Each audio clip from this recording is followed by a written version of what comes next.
കൊച്ചിയിലെ പപ്പാഞ്ഞി കരിക്കൽ പോലൊന്ന് നോർത്തേൺ അയർലൻഡിലുമുണ്ട്. നമുക്കതൊന്ന് കണ്ടാലോ?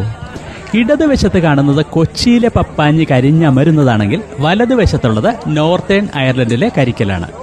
രണ്ടും കരിഞ്ഞമരുന്നത് കാണാൻ ഏറെ സാമ്യമുണ്ടെങ്കിലും വ്യത്യസ്തതകളാണ് അതിലുമേറെ.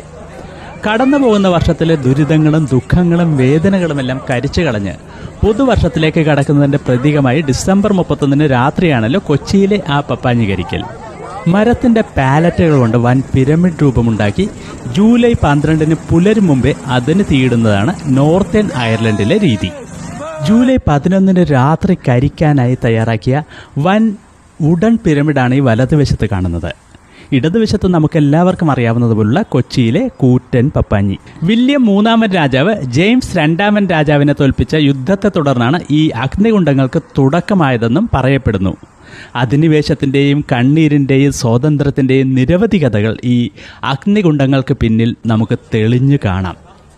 ജൂലൈ 11 രാത്രിയാണ് ഇത്തരം വുഡൻ പിരമിഡുകളുടെ പ്രധാന കരിക്കലെങ്കിലും ജൂലൈ 1 മുതൽ തന്നെ ഈ പിരമിഡുകൾ ഉണ്ടാക്കുന്നതിനും ചിലയിടങ്ങളിലെങ്കിലും അത് കരിക്കുന്നതിനും തുടക്കമാകും. വടക്കൻ അയർലൻഡിലെ അത്തരമൊരു കരിക്കൽ ആഘോഷമാണ് സിബി നിലമ്പൂർ ഇവിടെ വീഡിയോയിൽ പകർത്തിയത്.